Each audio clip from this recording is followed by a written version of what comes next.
Mesec u Škorpionu Hall of Fame počasno mesto zauzima Ian Curtis, pevač grupe Joy Division, koju smo upravo slušali. Lyle Tear Apart je inače i ugravirano na njegovom grobu.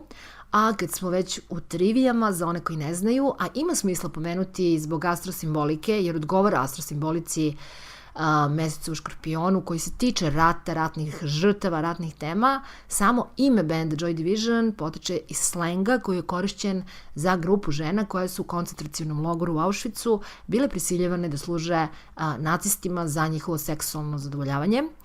Ian Curtis je imao najdepresivniji vokal u istoriji muzike, ja bih rekla, patio je od epilepsije, to su sve poznate činjenice, a koja se dalje aktivirala u psihozu. Apropo prethodne teme, ovo pominjem, i svega mračnog, posesivnog, psihotičnog, paranoidnog, zastrašujućeg, što živi kod ljudi koji imaju mesec u Škorpionu, i zbog čega su često etiketirani kao teški, nemogući, konfliktni, a što je zapravo možda samo pokazatelj koliko uopšte postoji empatije kod drugih ljudi, ne kod njih. Jer ako kažemo da imamo saosećanja prema ljudima, onda bi trebalo da volimo i one koje ne možemo baš tako lako da prihvatimo, da razumemo, već da ih volimo same po sebi, da im pomognemo zapravo da sebe spasu od sebe samih.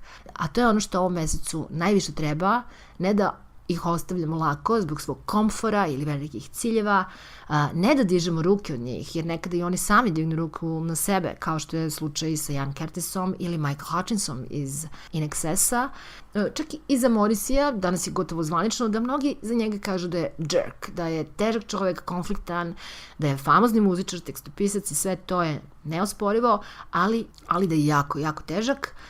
Peter Hook iz band Joy Division, kasnije New Order, u nekoliko čak svojih intervjua različitih je podvukao upravo to da je Morrissey nepodnošljiv, obzirom da svi ti bendovi su pripadali manchesterskoj sceni i takođe ono što Peter Hook tu pominje jeste da je Morrissey bio ljubomoran na Iana jer je imao muda da presudi sebi što on ne veruje da će ikada moći. Verovatno Morrissey to stvarno i izjavio, obzirom da je na vrlo sličan način prokomentarisao i smrt Kurt Cobaina.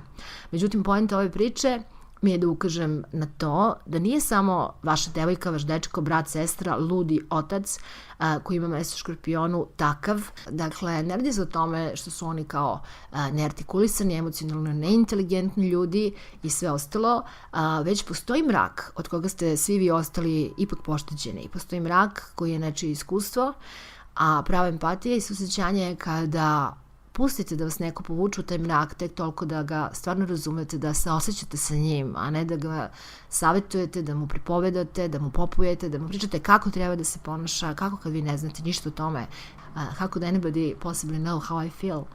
Uzimo i Charlie Chaplina za primjer, on je isto imao mesec u Škorpionu, pa eto, ceo svet voli Chaplina, jel? Još kad smo bili deca, obožavali smo njegove filmove, čovjek koji nasmeo čitav svet, a koji je opet s druge strane odrastao u najstrašnijim mukama, bedi, siromaštvu, spavao po parkovima, svako malo su bivali izbačeni na ulicu, zbog čega je i kasnije dane naučio da provodi na ulici. Ludu majku, kada je poludela, on je vodao tako od lekara do lekara dok nije umrla, posle toga je bio prebačen u sirotište koje je i pamtio kao najstrašniji teror u njegovom životu, a opet svaka biografija o Chaplinu, ako ste čitali, ako niste imati na netu, njega će da opiše, to jest etiketira, žigoše čak, kad je mesec u Škorpionu, kao teškog, konfliktnog, užasno ljubomornog. Zašto sve ovo pričam? Negde želim da pre nego ostavite sutra neku osobu koja ima mesec u Škorpionu, zato što eto, ne možete vidjeti to da više da podnesete, a vi hoćete da vam bude lako. To je okej, ali probajte pre toga da vidite kao jednog malog Morrisija koji vapi na sav glas I'm human and I need to be loved just like everybody else does. Pa iako smo taj stih svi pevali onoliko puta ili šerovali ili whatever, ipak je, verujte mi, privilegija ljudi koji imaju mesec u Škorpionu da osete odakle je taj stih došao. Jer ono što nam se dešava, to je da i oni koji pevaju ovaj stih, na kraju njih ostave i ne vole ih, bivaju ostavljeni. O tome peva i Johnny Cash, o tome peva i Morrissey vrlo često, o tome koliko je puta bio ostavljen. A Morrissey nije neko ko je, kako bih rekla, nepotkovan, neobrazovan, emocionalno ili bilo kako. Dakle, ne radi se o tome da je neko lud ili da je psihopata, već se radi o nečemu što vam nije poznato i plašivo se. To je u redu da idete zato što vas plaši, jer onda tako recite, a ne zato što ta druga osoba neće da se menja, a vi biste tako lako da je promenite. Pa slušajte, Jung sam da vaskrsne ne bi mogao ništa to mesecu Škorpionu, samo što bi Jung drugačije. To je ono, pristup. I zato mesec Škorpionu jako ceni pristup, pažnje, slušanja, posvećenja.